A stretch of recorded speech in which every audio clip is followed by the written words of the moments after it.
रेखा गुप्ता के रूप में दिल्ली वालों को अपनी चौथी महिला मुख्यमंत्री मिल चुकी है।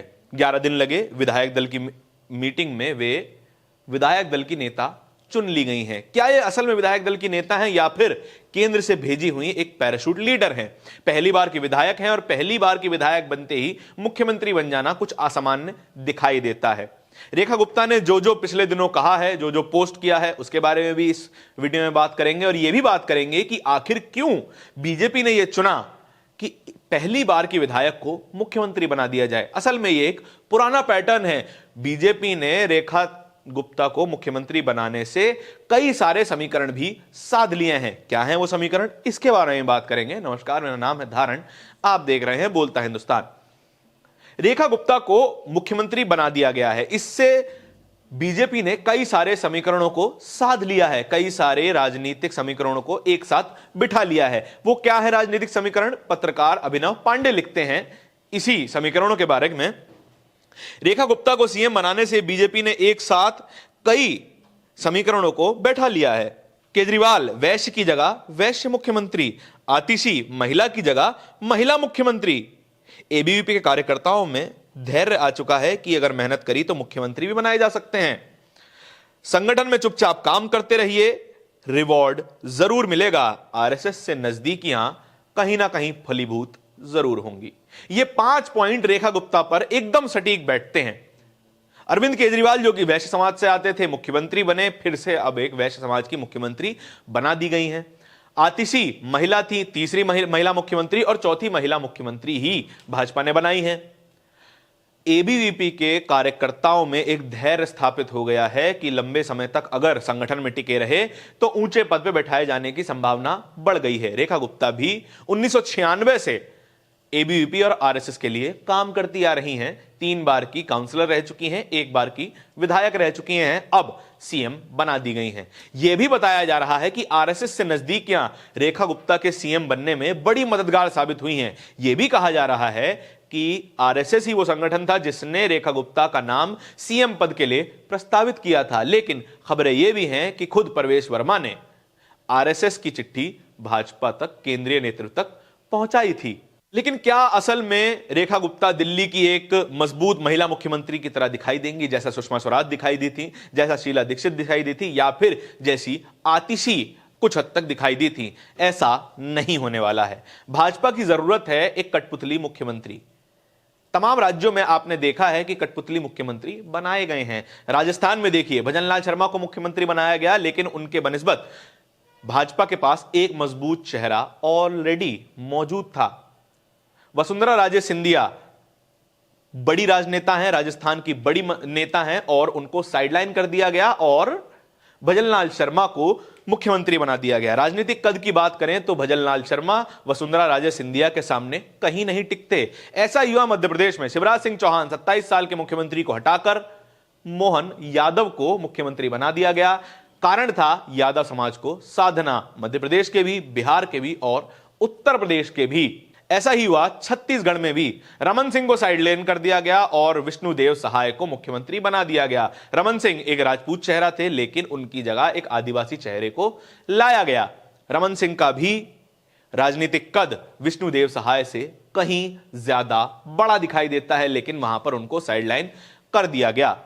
अब आप जरा सोचिए कि जिनका राजनीतिक कद मुख्यमंत्री बनने लायक नहीं है, या फिर कहें कि उतना बड़ा नहीं है जो कि पहला मुख्यमंत्री का दावेदार है, उसको अगर मुख्यमंत्री बना दिया जाएगा तो आजीवन क्या वो केंद्रीय नेतृत्व एक संगठन के सामने नतमस्तक होकर नहीं रहेगा?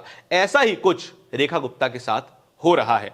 रेखा गुप्ता 3 बार की काउंसलर हैं, 1 बार की विधायक हैं। एक भी बड़ा पोर्टफोलियो इनको आज तक नहीं मिला है, लेकिन पहले ही विधायकी टर्म में उन्हें मुख्यमंत्री बना दिया गया है। क्या अगर कोई व्यक्ति पहली बार की विधायकी जीतने के बाद सीएम बना दिया जाए तो केंद्रीय नेतृत्व और आरएसएस के प्रति नतमस्तक नहीं रहेगा? यह भी एक बड़ा सवाल है। लेकिन उनकी कुछ बातें भी हैं जो उन्होंने केजरीवाल के सेकंड टर्म में उनको निशाना बनाते हुए कहीं, लेकिन उन बातों का स्तर बेहद घटिया है, भाषा बिल्कुल ही छिछली है। एक एक करके आपको वो बातें भी सुनवा देते हैं। वे लिखती हैं, अरविंद केजरीवाल, दिल्ली तेरे बाप की भी नहीं है जो तू यहां पर मुख्यमंत्री बनकर बकवास कर रहा है। दिल्ली जनता की है और जनता ही तुझे तेरी मां की कोख में वापस ठूंस देगी कमीना कहीं का। इतनी घटिया बात एक महिला नेता दूसरी महिला के लिए कह रही हैं, लेकिन उसी महिला नेता को भारतीय जनता पार्टी मुख्यमंत्री बनाने का एकदम कुशल दावेदार मानती है। इनकी घटिया भाषा यहीं पर नहीं रुकती है। आगे वे लिखती हैं, केजरीवाल अपना जन्मदिन कभी नहीं मनाता। उन्होंने अपनी मां से घटना का वीडियो मांगा था जिसे वे नहीं दे सकी थी। इस बात की गहराई तक जाएं और एक महिला के लिए सीधा ये बहुत आसान होता है कि अगर किसी व्यक्ति को निशाना बनाना है तो उसकी बहन बेटियों को, मां को निशाना बनाया जाए। आसपास आप अपने देखते भी होंगे कि किसी पुरुष को किसी पुरुष के प्रति कुछ नफरत निकालनी है, कुछ घटिया बात कहनी है तो उनकी मां बहनों को निशाना बनाया जाता है। लेकिन एक महिला नेता दूसरी महिला के प्रति इतनी घटिया बयानी कर रही है तो ये ज्यादा सोचने वाली बात हो जाती है। इसके बाद एक और ट्वीट में 12 अगस्त 2016 के ट्वीट में वे लिखती हैं, after coming back media asked Kejriwal, तुमको कैसे पता कि मोदी तुम्हें मारने की कोशिश कर रहे हैं? केजरीवाल, मैंने उन्हें लाल हिट खरीदते हुए देखा था।